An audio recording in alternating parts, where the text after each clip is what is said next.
Hey, what up? What up? You know what time it is, man. Every Saturday morning, get it. It's the best show in the country. The best sports talk radio show. Saturdays with Kramer and Ryan tap in. And they do it for the people. What up?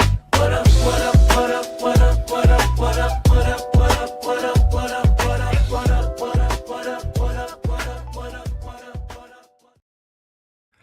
What up and good morning and welcome into another edition of Saturdays with Kramer and Ryan. I'm one of your hosts, Kramer, and the guy to, I'm pretty sure it's my right. Well, no, actually, I'm pretty sure, it'd be my right from how it is on your guys' TV screens. Ryan Larson, good morning, man. How we doing? Good, Kramer. It's been fun. We got the Combine this week. Last weekend, we had USA Hockey win a gold medal. Gosh, that was incredible. It's been a good sports week. And it's only going to get even better because we had a full slew of baseball games and spring training as well. We continue to roll around through that. World Baseball Classic starts, I think I want to say this upcoming weekend. I know it starts on the 5th. Not this weekend, clearly. March is in a couple of days. March is tomorrow. That is my favorite sport. Oh my gosh, I thought today was the 27th. Holy cow, we're starting March tomorrow. My goodness. Where the hell happened to February? It's gone. I think February also went by super quick because we were anticipating the Combine, which we'll talk about it here in a few seconds, but also with the Winter Olympics going on the entire time as well. The first 2 weeks of it just sped February like you know what. And then also I'm also a baseball nerd, so I was also looking forward to spring training. So it's like this is a great month. It's not even going to get even better with March, but man, this is it's a great sports with not many big sports happening right now. It's still a great sports month.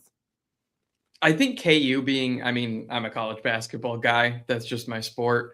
But KU not being like incredible, but being very good and just playing 5 top 10 games or top 5 games in the last month. It's been awesome. And then the Olympics, NFL Combine, the draft matters again. As a Chiefs fan, that's a little exciting. I mean, I'd rather win a Super Bowl, but take what you can get, I guess. It's been fun. You know what? Enjoy that. I don't know if you're ever going to see another run like the Chiefs had over the past 5 years. Seriously, man. Like it's few and far between whenever that thing comes around.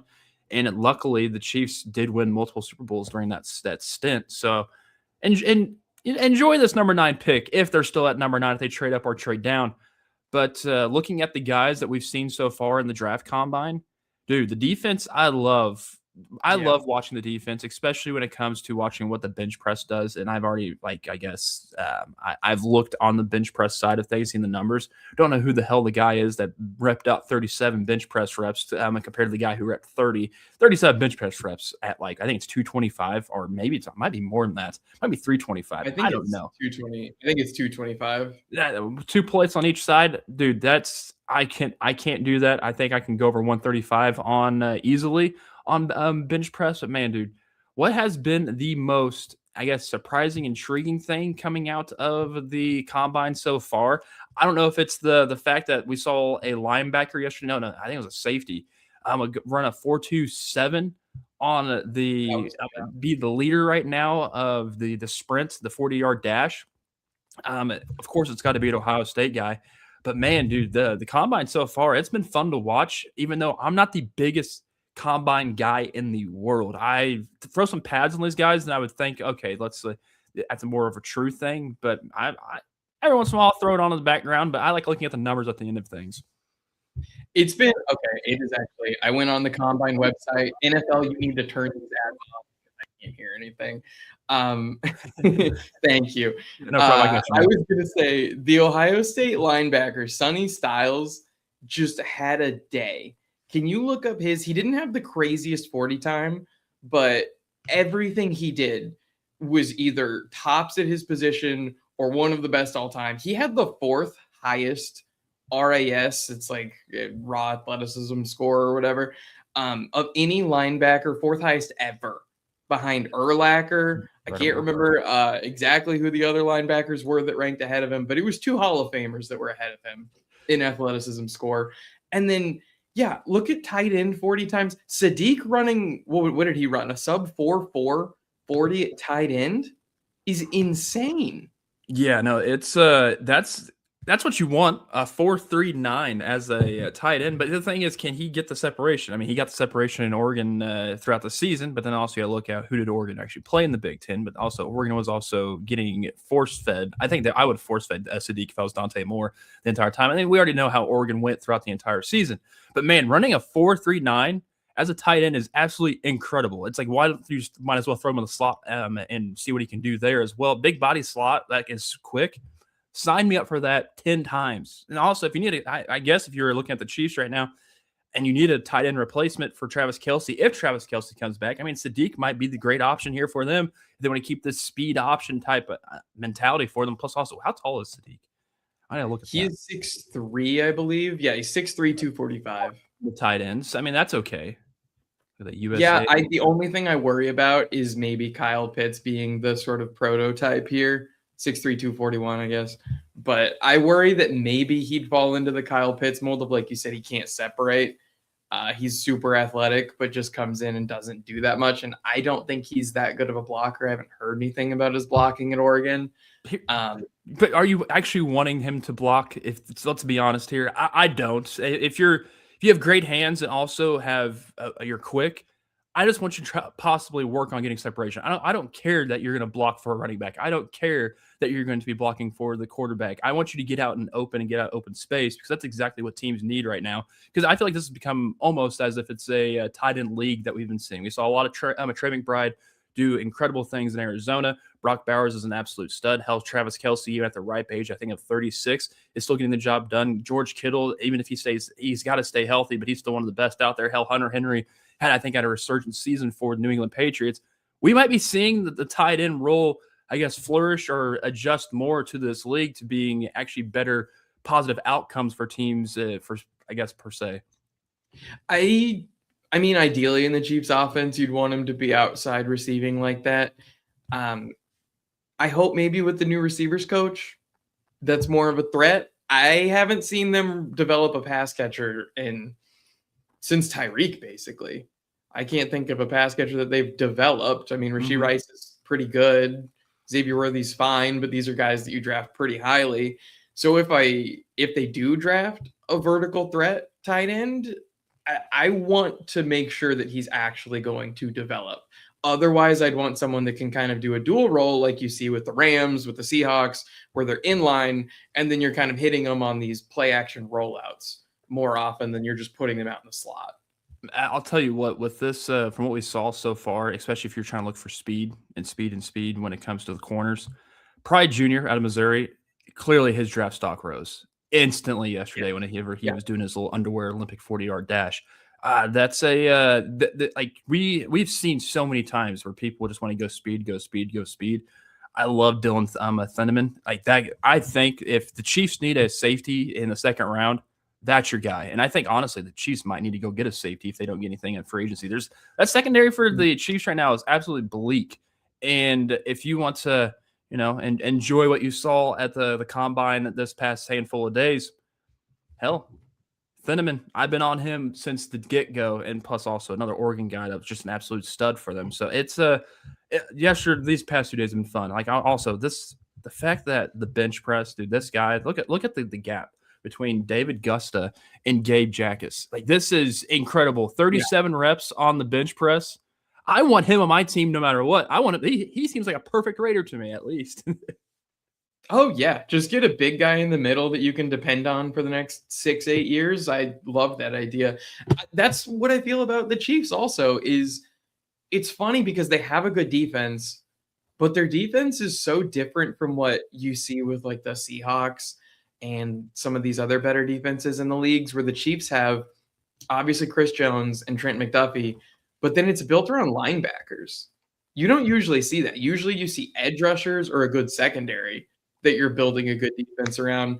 And the Chiefs have Bolton and Tranquil in their linebacker core. And it's so interesting because it's not what you typically see. So I would love to see them go out and get a dependable D tackle, get a good edge rusher, get some secondary players. I wouldn't hate the idea of trading McDuffie. I actually heard someone suggest the idea of trading back with the Rams because they have 2 first rounders. Give up 9 and McDuffie, and then trade back and get the Rams picks. I think it's like 29 and 17 or 15. Ooh.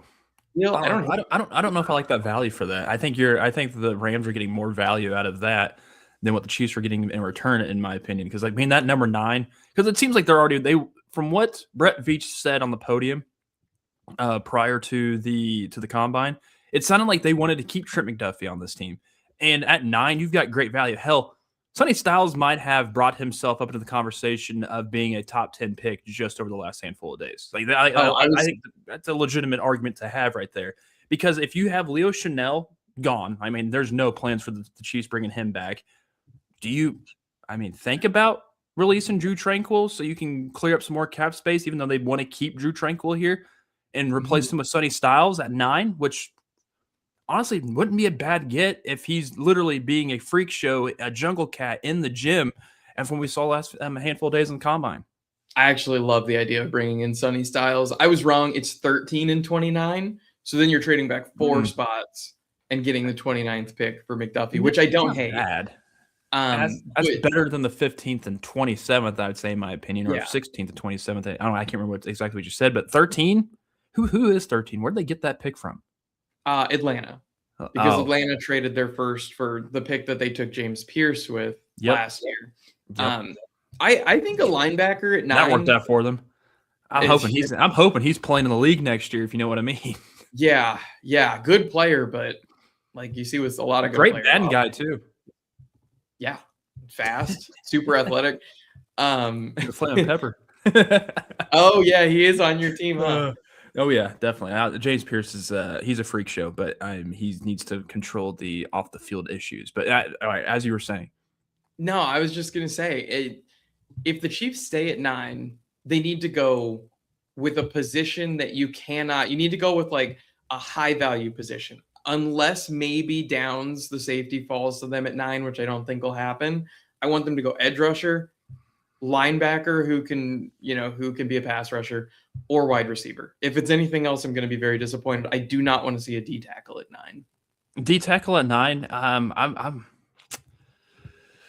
You'd have to go edge. I think, in my opinion, you're going edge. I think you should get edge. You should get the best available edge rusher there. It's not going to be Ruben Bain. Even if it is Ruben Bain, I don't want the Chiefs to get him. But at 9, I guess it's great value. I just don't think he's going to show up when they need him to the most. I love David Bailey. David Bailey is going to be the best pass rusher. No, he won't. He's going top 5.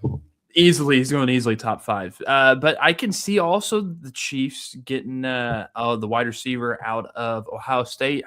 Why is his name skipping? Carnell Tate. Yeah, Carnell Tate. Carnell Tate might be there at 9. And if the Chiefs want to go the wide receiver route to pair him with Xavier Worthy and Rashee Rice, put him with Chad O'Shea, that might be a good option for the Chiefs as well. I just don't know. O'Shea needs to go on there and tell the guys that, hey, this is how we're going to create separation this year, because that's all they're missing. Xavier Worthy is a great wide receiver. Rashee Rice is a great wide receiver. They were great in college for the respectable Texas and SMU. They were able to get separation. They were able to do the deep ball when they were in college.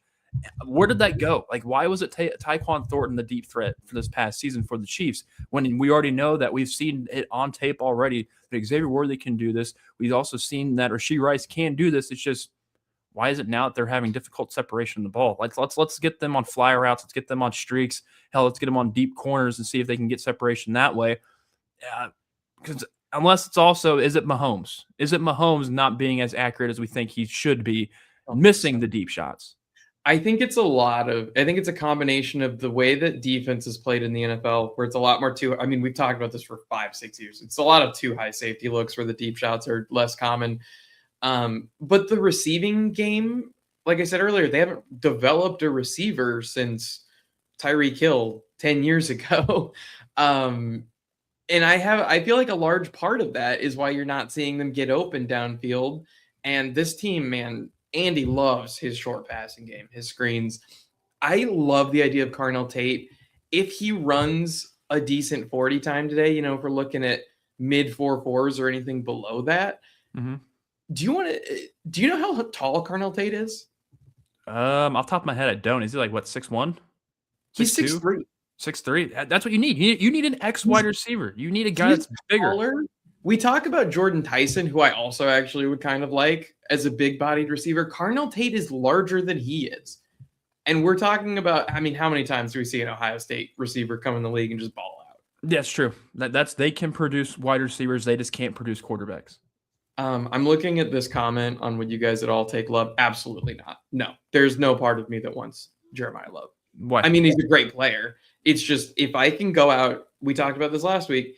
If you can pay $7-8 million a year, which is the same price Love is going to be in the draft, it's actually less expensive than Jeremiah Love will be in the draft to pay Travis Etienne $7-8 million for 3 years, and you know he's going to be a pretty good, if not top 10, then top 15 running back, and you can still take a blue chip guy at 9. There's no reason not to do it. I just don't see, because if you're going to get a blue chip edge rusher, wide receiver, D tackle, even, you're paying $20-30 million a year for that.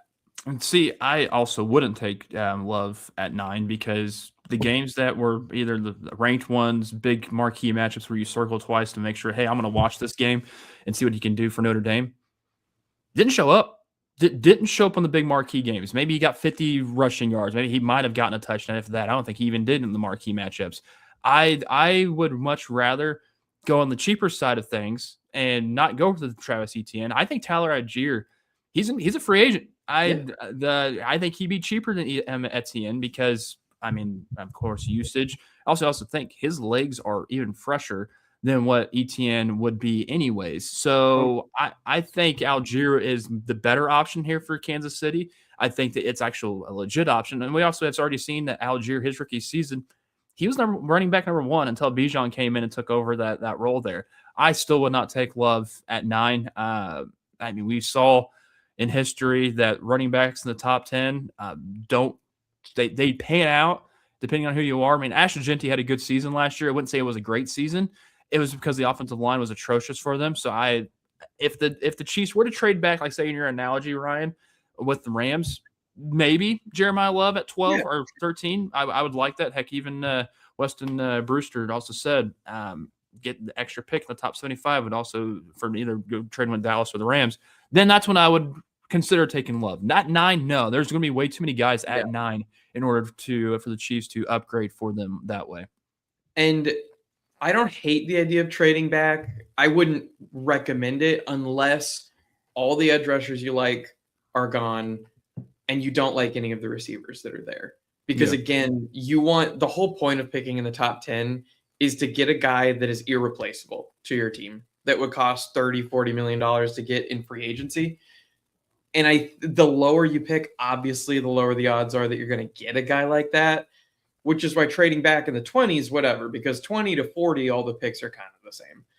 But if you're trading out of 9 and you're going into 13, it sounds like 4 spots isn't that much, but if it lowers your chance of getting a guy like a Micah Parsons from 25% to 10%, I don't love doing that. So they'd have to really not love who's there at 9.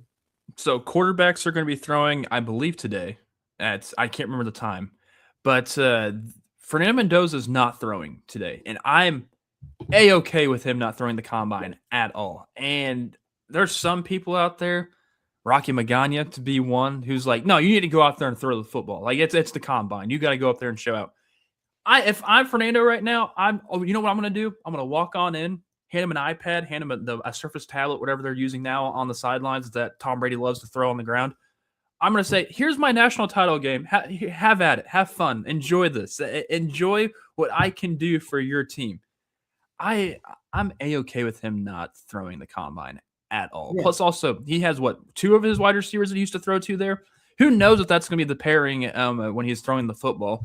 Majority of the time, the quarterbacks look kind of bad at times because they're going with guys who they never thrown footballs to.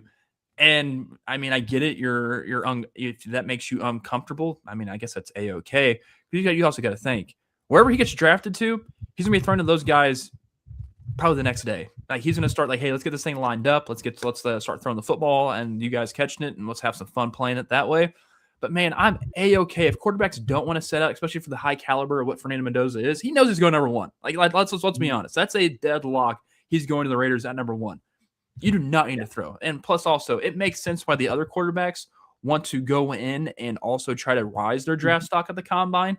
Like say a Ty Simpson, who I think is going to be an absolute decent back. I don't even say decent. He's gonna be a backup quarterback in the league for years. That's if even if it is for years, he's gonna be a backup. That he's not gonna be a starter or anything like that anytime soon.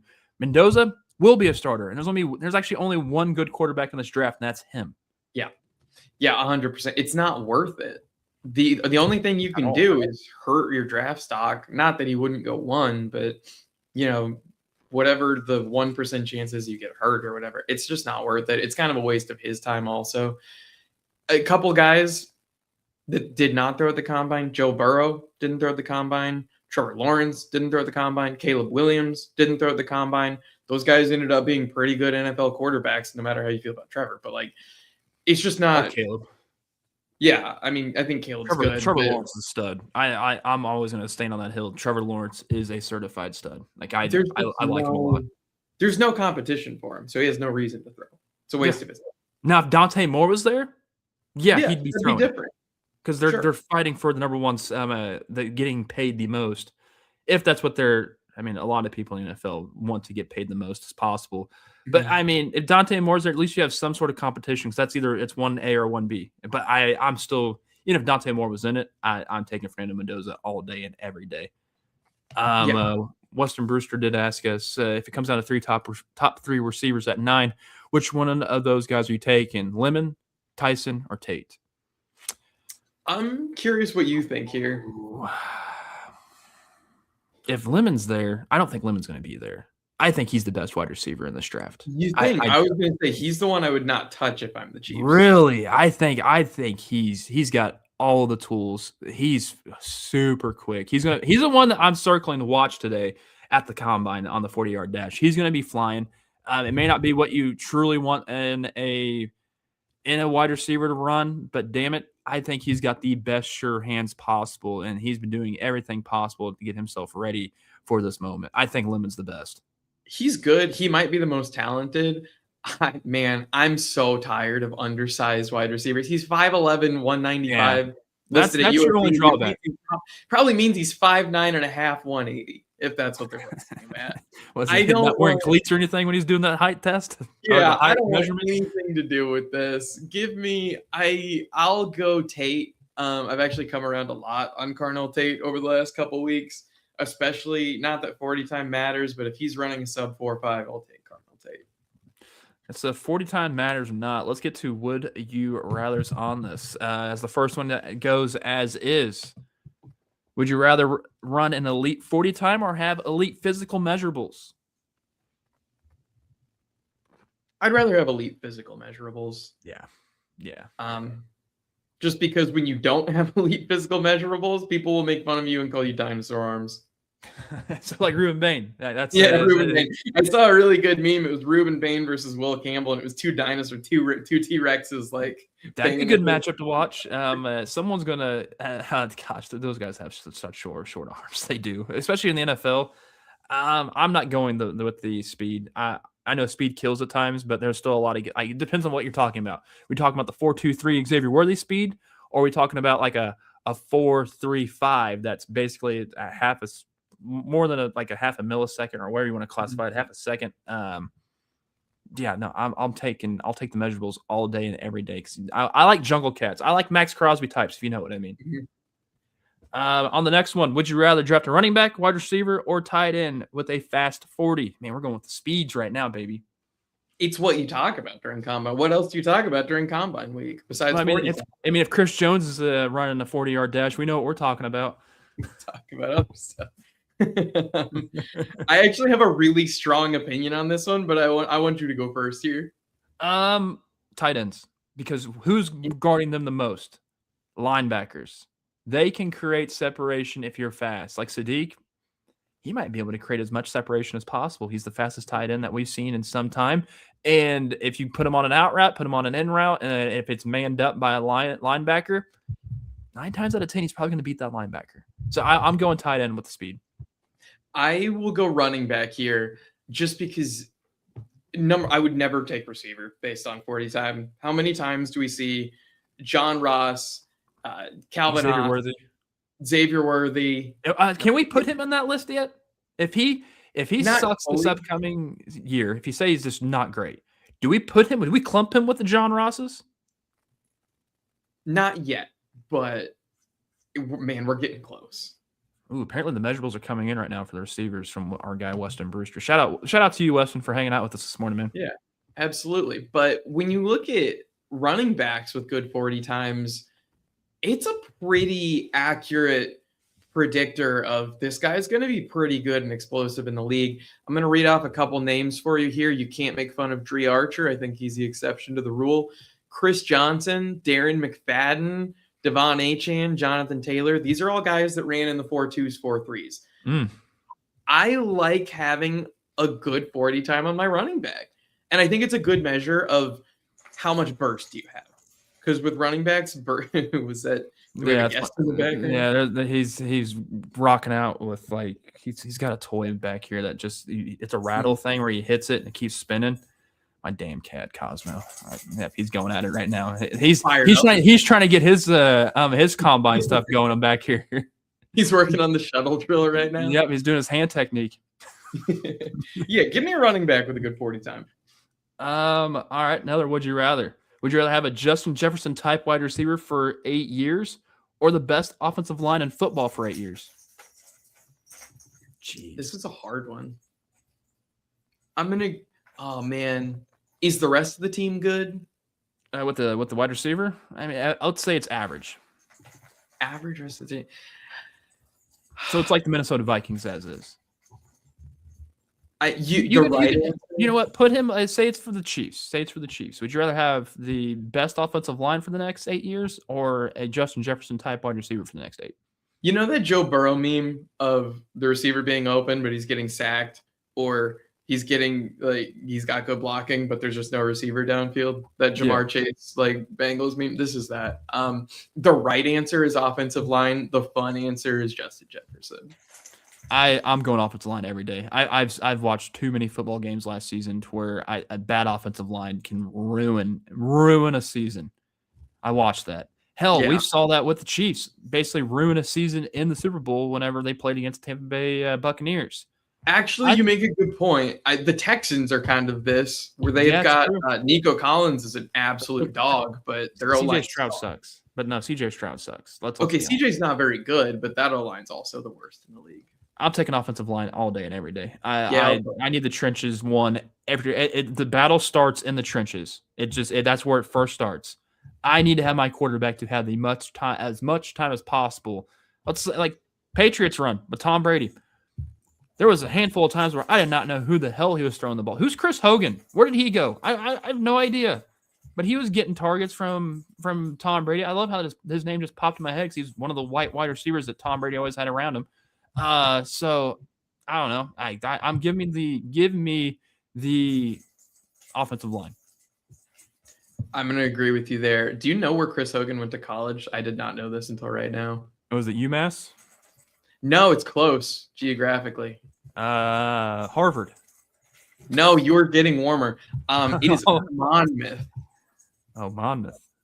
Oh, I guess they're in New Jersey. Yeah, it feels like a Massachusetts school. Heck, your mom's been screaming for the offensive line for the past few years, man. Yeah, I mean, ever since that Tampa Bay. Knock on wood if you're with me, if you know what I mean. Hold on. Weston Brewster also asked us another question. Given the recent Rice situation, would you want the Chiefs to draft 2 wide receivers or draft 1 wide receiver and pick up 1 in free agency? Drafting 2. Bryce Lance from North Dakota State University. I love this dude. He's going to be at the combine. He is at the combine currently right now. He had 18 touchdowns 2 seasons ago. He had 12 touchdowns last year. This dude is a touchdown machine, and he's great hands. I think because this is exactly what the Houston Texans did last year with I think it was Jalen Noel and Jaden Higgins. Or I think it was one of the. I think it was them 2 in the 3rd round. Yeah, you draft the 2 wide receivers so you know you can build them up with Chad O'Shea. I like that idea actually. Yeah, I would draft them just because. We've seen a lot of times of like the Puka Nakuas, not that they'll draft Puka Nakua type, but like those mid-round guys that just break out. So you might as well just take the lottery tickets. This next would you rather is, we kind of answered this, but I think we already have almost, but would you rather have Tyreek Hill speed or Micah Parsons pass rush? I'm going to go Micah Parsons here. Just because I think Tyreek Hill was good for reasons other than his speed. I agree. I think Michael Parsons' pass rush is elite, and you need an elite pass rush in order to, I guess, wreak some havoc in the league, and it's exactly what they need to do. Would you rather pay a top 5 quarterback $60 million per year or build a stacked roster with a rookie contract? This is the easiest one, Quarterback. in my opinion. Stacked roster. Because you can just turn over. Here's the thing. Bill Barnwell wrote about this in 2018. I remember sitting in an airport reading this and was like, dude's onto something. And it was about Jared Goff on the Rams. And he said they need to trade Jared Goff before his rookie deal is done because you can just run it back. When you have a rookie quarterback contract, you run it back. You do what the Rams did. You do what the Seahawks have done. You do what other teams are, I think, starting to do. And then you can be good at every position. And every now and then you're going to get a good quarterback to go with it, and you're going to be awesome. My only argument with that is, who did they acquire when they traded Jared Goff? They got Matthew Stafford in a top 10, almost top 5 quarterback in the league at the time. Then they won the Super Bowl. When has it actually worked that an elite level defense with another offense around the quarterback that's their rookie contract? I mean, the Trent Patriots Dilfer? almost did it. The Sort of Seahawks did it with Russell Wilson. The Chiefs did it with 2019 Mahomes. But that's Mahomes. Remember, you got to think, this is a top 5 quarterback. Russell Wilson was a top 5 quarterback at that time they won, I would say. I would put Russell Wilson in the top 5 at the time the Seahawks won. I would put Patrick Mahomes as a top 5 quarterback when the Chiefs won. We've seen what the 49ers have tried to do with Brock Purdy. Has it worked out? No. And he ended up getting broken off and getting paid.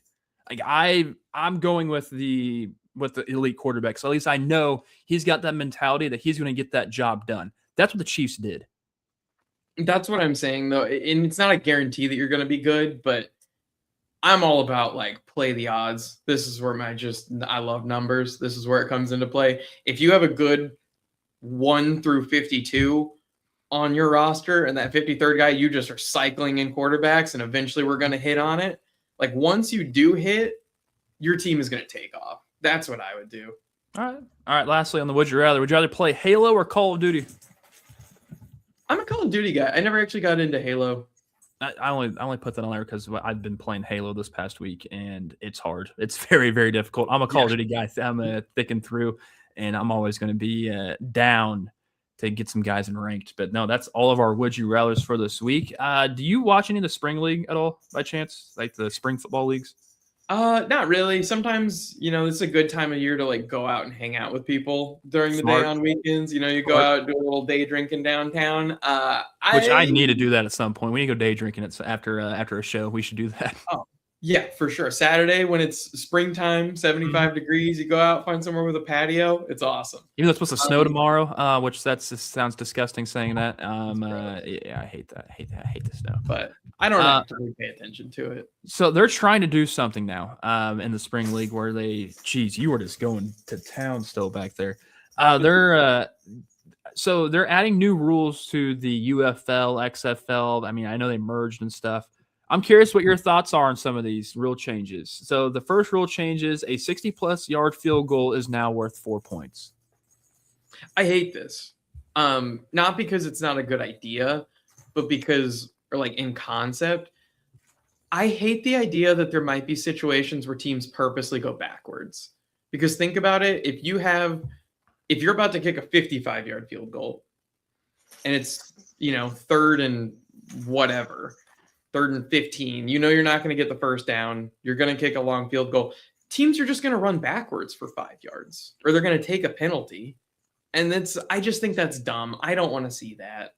It's all strategic when it comes to these things. It's strategy when playing football. It's like chess almost. So if that's the case, do it. Take your 4 points because you need to rely on that kicker. Because there's another rule in here that you said that 60-plus yard field goal is worth 4 points.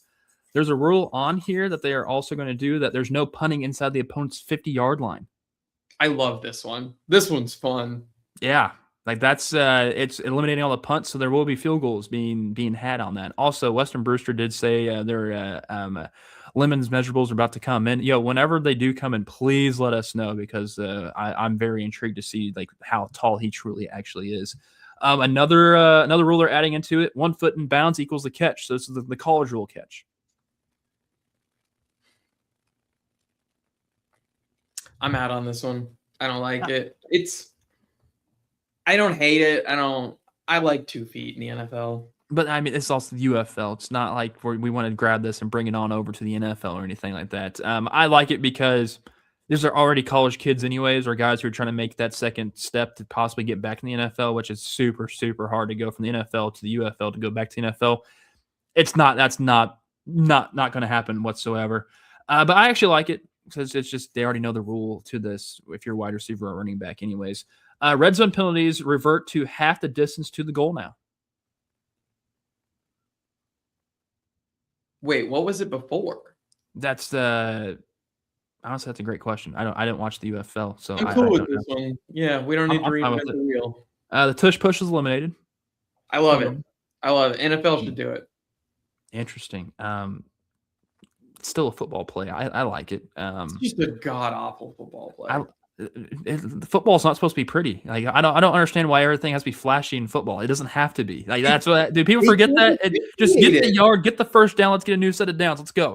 Come on. I'm so tired of watching Eagles games where they false start and it can't be officiated. Now, when we watch the replay, and everyone gets mad. No, okay. What's more of the problem to the play? The tush push itself or the officiating? Let's separate the two. Probably the officiating. Yeah, the tush push needs to stay. The officiating needs to get better. That's just we need to get rid of geriatrics officiating NFL games. What we need to do. This is me going on a smear campaign as well. So I can't stand that guy. Another rule. Overtime, 3 alternating attempts per team from the 5-yard line. Is this kind of like college? So wait, 3 alternating. I would need this one explained to me because I'm slow. But so you're like I go from the 5 and then you go from the 5. Correct, and it's alternating each time. So like every single attempt. I'm assuming there's 4 downs to this, but you start at the 5-yard line. I don't hate it. I kind of want it to just not end at 3. I want it to just keep alternating until someone wins. Because this has got to mean there's like ties, right? From this. I hope not. I would hope it would like continue to add on more, because ties, no one wants a tie in anything. Let's be honest there on that. All right. Lastly, point after touchdowns. You can make 1 point from kicking from the 33-yard line. You can get 2 points with the ball at the 2-yard line. You can get 3 points with the ball starting at the 8-yard line. I'm going for that three points each and every single time. I absolutely love that. Like that's a great rule right there. That's a really good rule. And how much more exciting would it make the end of NFL games if they did that? Oh, dude, especially if you're already down by 2 and you already know that's like get that touchdown, you're still down by 2, so you have to go get the onside kick to possibly win the onside kick so you can get a field goal attempt to win by 1. You can just get it done with it by tying it or getting it over the hump, which is just starting at the 8-yard line, throwing it in the end zone. Plus, also, starting at the 8-yard line, you got so much space to throw it to a wide receiver. That's risky. I mean, it'd be fun. It's also not impossible. Like, it's just the right level of probably not going to happen that makes both sides excited and nervous. Yeah. I mean, I'm always here for the entertainment factor. And speaking of entertainment factor, money values into 0. So fun fact make about some money. They make some money, don't they? No, they burn money. They said, I was going to say, the fun fact about the UFL is they said losing $20 to $60 million is acceptable for them. Because basically, in their mind, think about that for a second. Wow. Burning $20 million a year is okay for them because they just, number one, have enough investment money that they can do that. But also because they know it's going to take them such a long time to potentially ever even compete with the NFL that they have to. That's just the cost of doing business. Doesn't the NFL kind of like sanction the UFL a little bit or like just help it? Like do they divvy some money? I think the NFL would take money from that. I mean, the NFL it's king. They've got it figured out. There's going to be there will never be a successful spring league team ever in the history whenever they're doing this. It's just No. not feasible. We It's saw it in unfortunate. the but 80s, 90s. It didn't work. It didn't work in the 2000s. It didn't work in the 2010s. It's not going to work now. I'm curious how the Arena Football League goes again. I'm going to try to make it to at least one St. Joe Goats game this upcoming season, as I think the league starts in May. So yeah, Arena Football is fun. oh yeah, no, it's a good time, and I can't wait to actually experience it for the first time because I've only watched the Renegades or I think it was the Renegades that were here in Kansas City. I watched whenever it was on Fox Sports, like I was watching it. I don't care. It was cool. It was entertaining. I always wanted to see the guys get knocked over the wall. So I can't wait to watch that in person this year. My high school when I lived in Amarillo, we had an arena football team locally, and when I was in high school, sometimes I'd volunteer and go and work merch stands or doing whatever they needed me to do. And one time we had the Mexican All-Star team. It was a team of arena football semi-professionals from Mexico. Oh, hell yeah. The Amarillo arena football team. And the score was 75-55. There was no defense in this game. That's the best part about arena football right there. That's actually pretty cool. That's a high scoring affair right there. That's a lot of points. The over under probably was set at 98, and then it went way over. Cleared easy. Let's talk fair or foul, shall we? As have you been watching any of the spring baseball games? Actually, yeah, I've been listening to some on the radio too. Nice. You feel good about your Kansas City Royals this year? Yeah. I think so.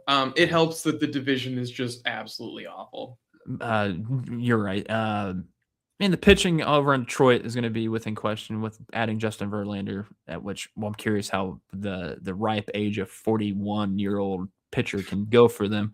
But Framer Valdez and Turk Scuba are going to be absolute studs for them. But there's been so many missed umpire calls, and the ABS system is absolutely calling them out. There was a handful of games where the pitch was literally in the strike zone, in the middle of the plate, a heart of the plate, maybe about 3 inches above the bottom line of the strike zone. They're calling it a ball.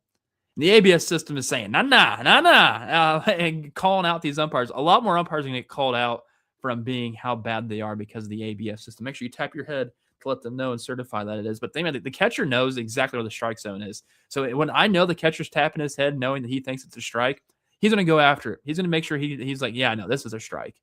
It's sad. It's unfortunate for umpires. I love when the hitters do it too. And the hitters will just look back at the ump and be like, are you freaking kidding me? Yeah. It's not even close. It's been incredible. I'm glad it's in here. I think it's fair. I love the ABS system. I think it's going to make it the true strike zone is awesome, and we at least know that there's not going to be a few. I get it. Or some pitchers want to have the catcher try to grab the ball up and bring it up to where it frames it perfectly for the umpire to call it a strike. A lot of great Hall of Fame worthy catchers have made it their craft, honed it, and made it sure that that's their trait that they have each and every single game. I can steal some strikes here. Can't do that anymore, and that's unfortunate for them, but it's great for the hitters. And I love the hitters because I love hitting baseballs. So anytime the hitter can get an edge over anything, because remember, the pitcher dictates the game the entire time. So absolutely love it. We saw this in tennis. I think it's even a lot of the same technology. And what they do now is they have it's all automatic, and they just have the chair ump there to basically just litigate arguments. And over the speakers, they just yell, if a ball is out, they just yell out. And if someone wants to argue it, they show up on the screen and they do the super close zoom in of the ball being on the line or out of the line. Mm-hmm. And then we just move on with our lives. And if baseball does that, honestly, I wouldn't hate it. Yeah, I hate saying this, but Rob Manfred has done great things with the sport of baseball for the last 5 years. And I still can't, I don't like the guy at all still to this day, because you still cannot call the World Series just a piece of metal. The World Series trophy, it's a trophy. Yeah. It's not a piece of metal. It's more than just that.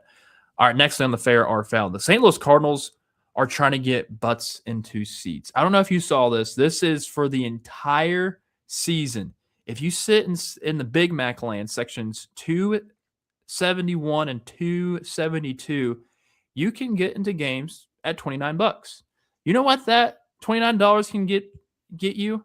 Unlimited ice cold fountain drinks, hot dogs, chicken tenders, bratwurst, nacho chips and cheese, french fries, popcorn, peanuts, kettle chips, ice cream cups, you name it, just for $29, all you can eat, unlimited during the game.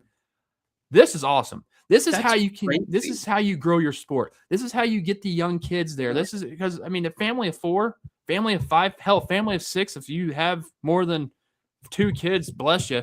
But man, you can. This is actually affordable for your family to go to the game. I get it. The price is kind of high to get in, but you get so much out of it. How much does a hot dog and a fountain drink normally cost? Basically, like $13, $15. Yeah. For the combo, for the hell, it probably is $15 for the combo. If you also want to fry on there, it's $18, almost $20. Mm-hmm. You're making your money back. They're paying you to go to a baseball game in St. Louis. Heck, Craig, we should go to a game, and everybody should go to a game in St. Louis. Heck, even all of our Vichis. Hell, Ryan, you should come too. Let's have a chicken tenders eating contest up in Big Mac Land. I would chow down on chicken tenders the entire time. I love chicken tenders at ballpark. Ballpark chicken tenders are incredible. So I'll eat all the chicken tenders as possible. Yeah, I don't know anyone that wouldn't do this deal. Absolutely fair for me. So St. Louis Cardinals are doing it right. I wish that Buck Night would be a thing every single. Yeah. Meanwhile, the Royals are taking away Buck Night, Dog Night. Yeah, it's so dumb. So shout out to St. Louis Cardinals finally doing something right with their organization and letting people come in and eat constantly. But also with St. Louis, I think people forget that you can bring food into ballparks because like you can bring Jimmy John's in to St. Louis with Jimmy John's close. Hell, if you were real, yeah, you can bring any food you want. You can bring a full pie of pizza into the game. You can the old spaghetti factory is like maybe 7 to 8 blocks down near the river, and you can bring your za with you and your lasagna. Like, you can bring anything in there. I had no idea. That's actually really cool. I will challenge you who can eat more chicken tenders for one game and do the 999 with chicken tenders and cups of French fries. That'd be incredible. Oh man, Royals could use a marketing reboot. Know anyone? I think I know a guy. He might be sitting here with me right now on the show. I think we know somebody. I don't think they could afford me. Oh.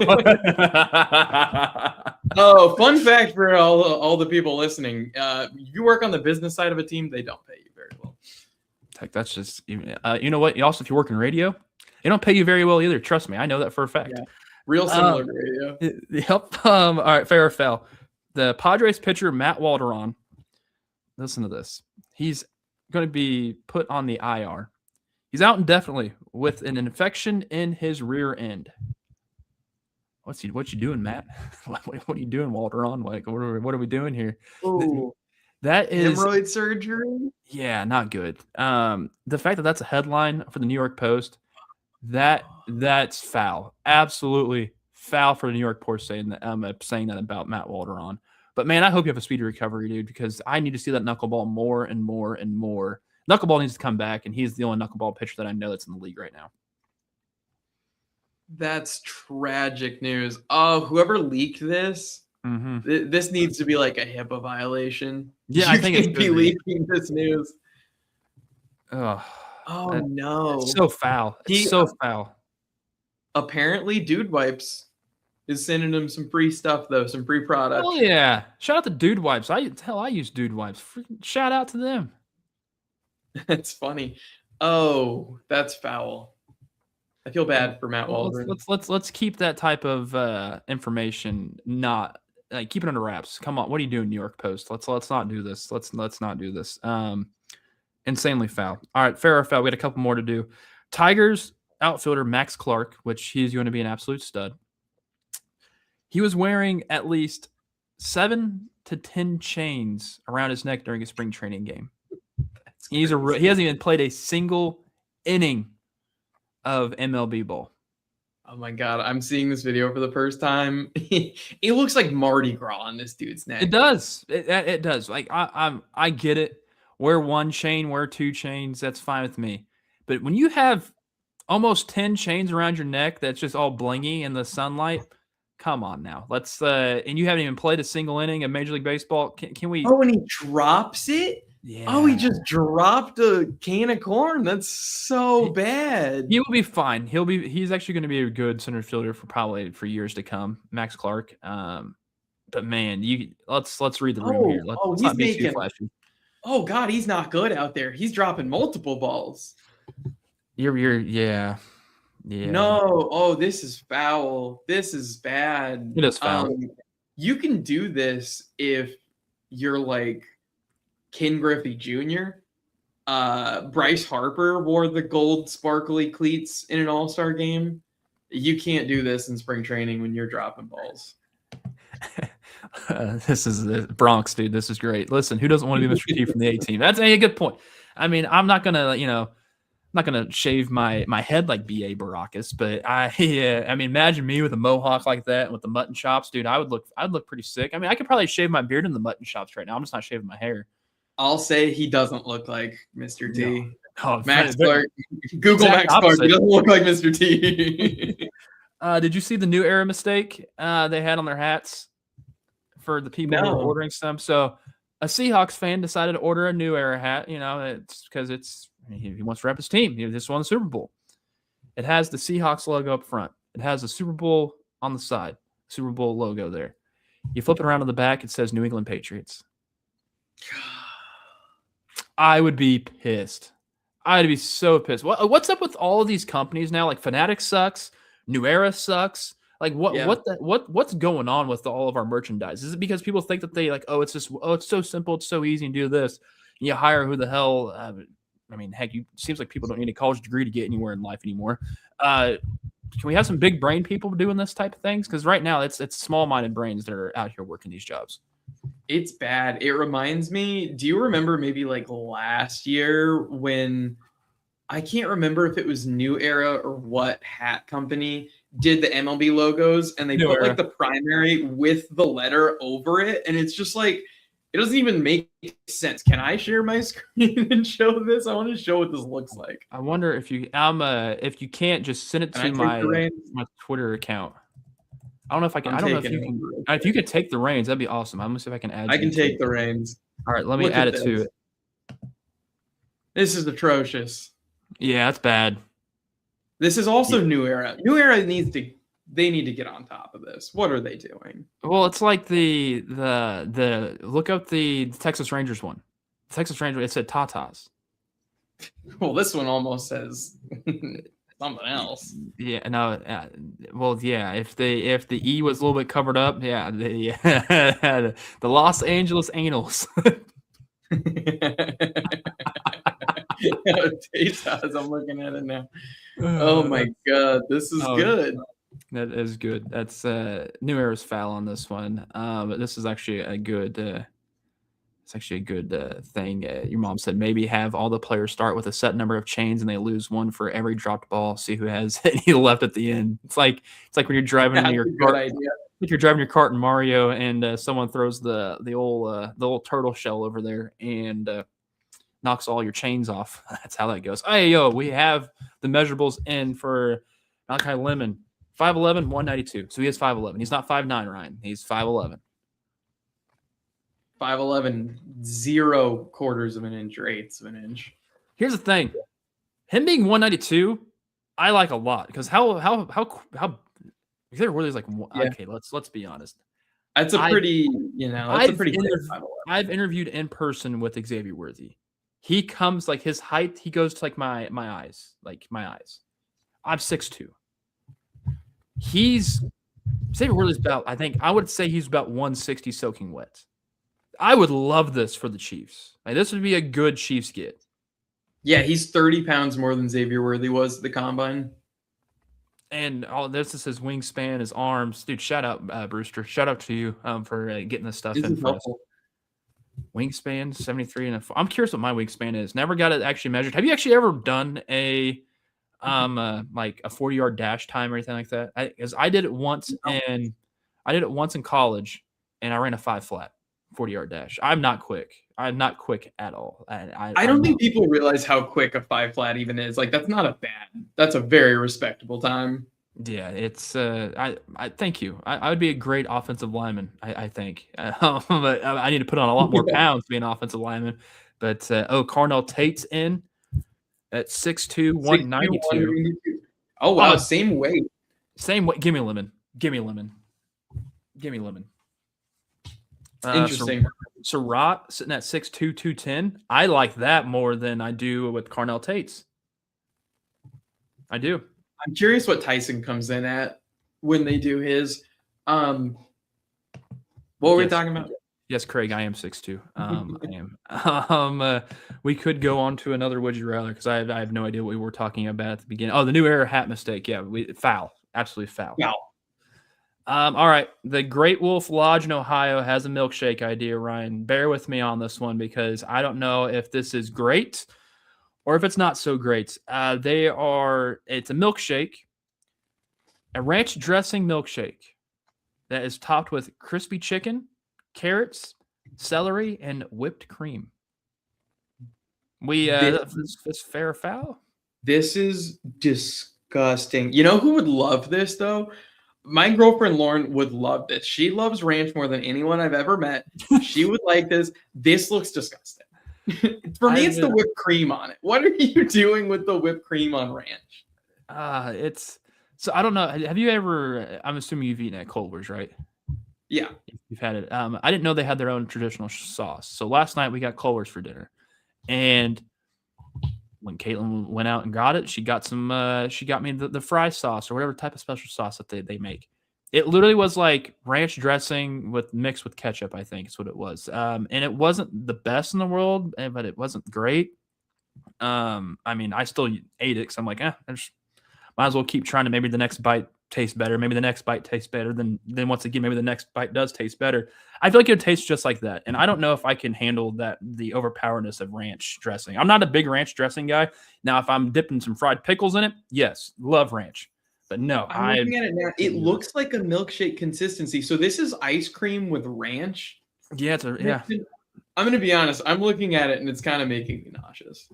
I mean, I'd love the crispy chicken on top. Like, I'm cool with that. And the carrot, I'm cool with it. But how much crispy chicken are we having blended inside of that? Which that's also another within question. Are we wanting to blend in some chicken into a milkshake? That's also sounds pretty foul to me. Foul. Nasty. 0 out of 10. I wouldn't try it. Post-dental surgery meal. I mean, it's not bad. I mean, sucking that down through a straw, no thank you. Blending your food up. I wonder what the consistency would be like. Would it be too like milky, or would it kind of be like an actual shake itself where it's kind of thick? I don't know. That just sounds gross. Chris Bell coming in at 6'2", 222 with 31 and a 1/4 inch arm. So he's big. That's a big boy. That's a big boy. It's like safety linebacker size. I'm going foul on the Great Wolf Lodge milkshake in Ohio. Oh, why are Ohio people so like vile? I mean, they live in Ohio. Kind of answers the answer's in the question on that one. Isn't the kids are saying that Ohio is like basically you're idiots these days? Ohio is like the new mid, I think, or maybe mid's the new Ohio. I don't know. All I know is it's just a mid statement. I hardly know what the kids are saying these days. Okay, speaking of things the kids are saying, actually, I want your opinion on this. Hold on. Bryce Lance, 6'3", 204, 30. Yes. Bryce Lance. Bryce Lance is going to be a stud. Like, mark my words. Bryce Lance is going to be there in the 3rd round, maybe the 4th round, possibly the 5th. This is a go-to playmaker right here. Bryce Lance is going to be a stud. All right, sorry for cutting you off. No, you're good. I just wanted to talk about when that ASU frat guy frame mugged clavicular. I know we're late to talk about this on the show, but I want to hear your thoughts. So what happened? Well, this ASU frat leader frame mugged clavicular. What does that mean? Yeah. Oh my God, dude. Dude, I don't know what that means. Okay, so what words don't you understand there? The frame mob clavicular. Okay, so clavicular is a streamer. Very popular. He's like a bodybuilder guy. Apparently not. I don't know who the hell he is. Clavicular is famous for being like a gym bro. Okay. He's like a Bradley Martin. I don't know who that is. See, like we're on 2 different scales because Bradley Martin is an upper echelon type of gym guy, and he's a gym bro. So Ohio, dude.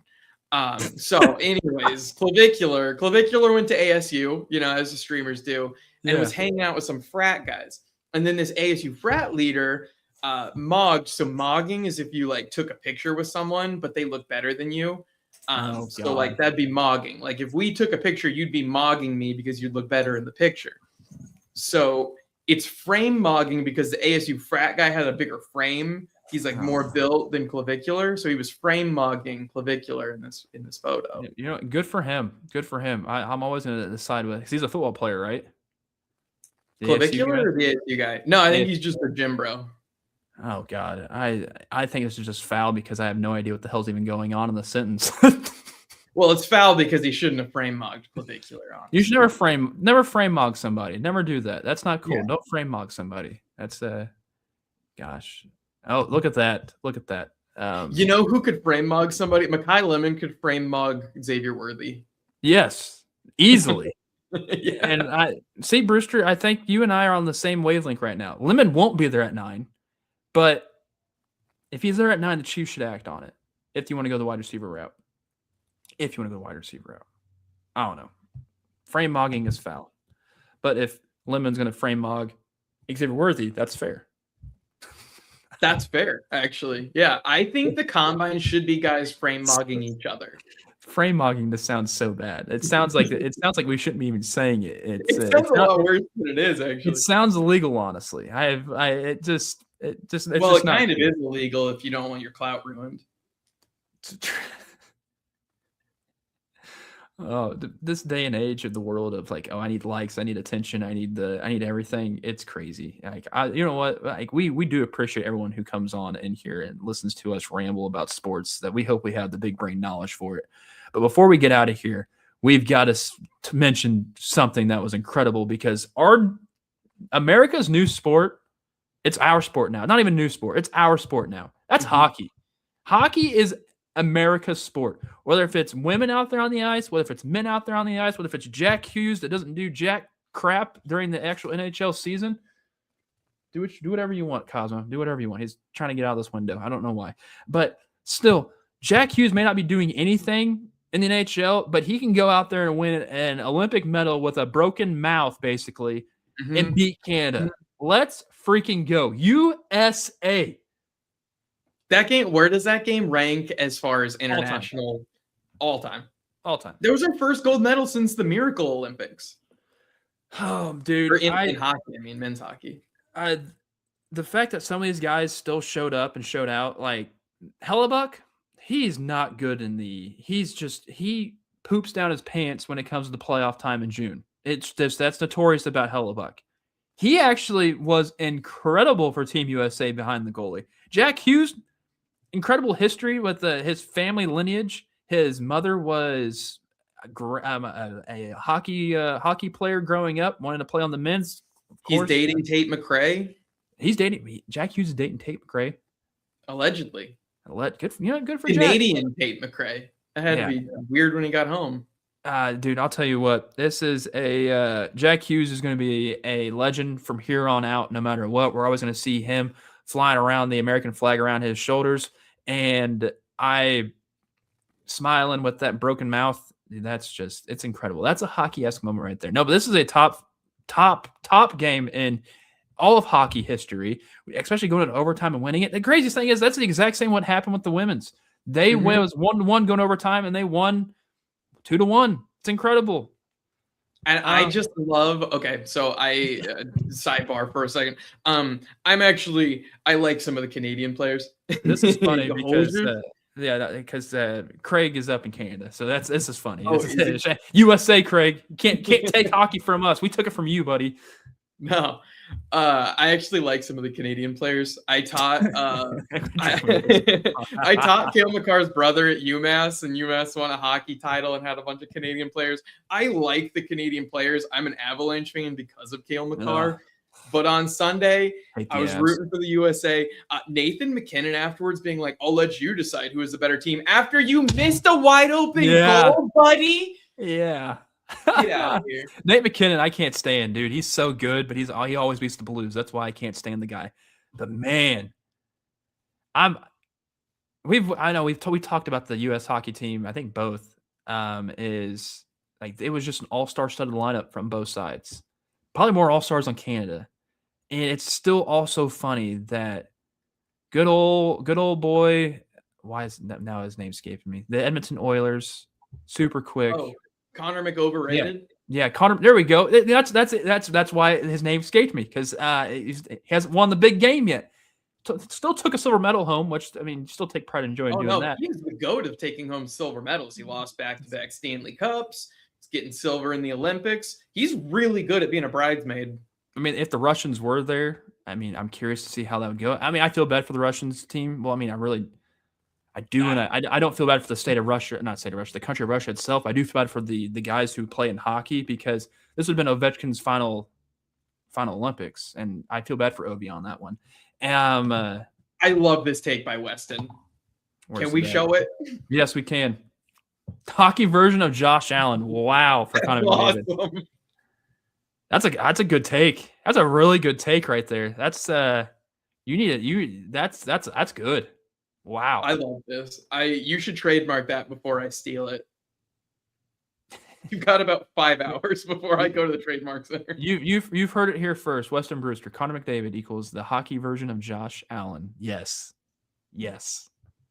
No, USA won. I'm not sure we didn't win the total medal counts. I think Norway just them winning all the skiing, not skiing, the cross country skiing and biathlon stuff like that. They took away with it. Like I don't know what the guy's name is from Norway, but there's this dude that's just a robot. That's just a cross country skier. That's an absolute stud. He was the guy that went viral from going up the hill, like just chugging along. It's that dude. That guy is an absolute force. So yeah.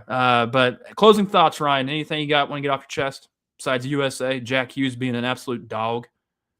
No, I actually we talked about the men's hockey team. The female athletes for the U.S. showed out in the Olympics. They won most of our gold medals. We're back to being a figure skating powerhouse with Alyssa Liu. I don't know if you know or follow her at all. Yes. She's awesome. Yes, that's my big fan. I hope she's back there in the next 4 years, and the next 4 years after that, the next 4 years after that, because I love her personality. Love the fact that she just feels like herself whenever she's out there, and it seems like she doesn't care. Like what I mean by that, she doesn't care. She doesn't care for the pressure doesn't get to her at all, and she's going to go out there and have the time of her life. And that's why I think Alyssa Liu is like literally the greatest. I'm going to say, I'll put it down right now, the greatest female skater of all time in Olympic history for Team USA. I'll put it right there. Put it right there. I know my mom's gonna text me. My mom loves watching the Olympics, and also with the figure skating, to be exact. Like we were literally texting each other during prime time of when things were going on with the skating, whether if it's the men's or the women. She just absolutely loves the figure skating. So I think it's also watching it at a young age because of her. That's why I think I enjoy Winter Olympics more than the Summer Olympics. That's just my opinion, though. It's fun. It's sports you never get to watch otherwise. It's true. Now, will I watch it anytime it's around now? If they come through Kansas City, I'll watch some figure skating, but it's never accessible on TV, so I can't watch it, unfortunately. But nope. Short of hockey, I'm never watching any of it till the next Olympics. Craig, thanks for the good start of the weekend. Appreciate you. We appreciate you, Craig. Bronx will. I'm assuming we'll hear from you. Well, at least I will hear from you on Tuesday on Beach Season. And by the way, Beach Season is now starting at 8:00 due to my new work schedule. So we did see your comments, and we were not being very. We didn't let people know we were starting at 8:00, unfortunately, because Rocky and I just go down on the tangent and rabbit hole every single time we go. So if you haven't listened to a Beach Season ever, feel free. Click on that. Any comment that you have on our stuff, we read no matter what it is. It can be the worst thing possible. As long as it's not Nazi related, we'll read it. That's just our rule. So yeah, that's how that goes. Let's get a few more of these in from Weston Brewster before we sign off. Dude, if you have to hear all the off season how phenomenal Josh Allen is, Chernobyl's gonna happen now. I hate Bills. Buffalo, I can't stand the Buffalo Bills at all. And apparently said the Chiefs had an informal meeting with Francis. Can't pronounce his last name, but this tackle is an absolute stud. Now at 9, Francis at 9. Do you want to tackle at 9 possibly? Not really, but I mean, good value if he's there. I think he's projected to go top 5. Yeah, if he's there, if he drops there, we're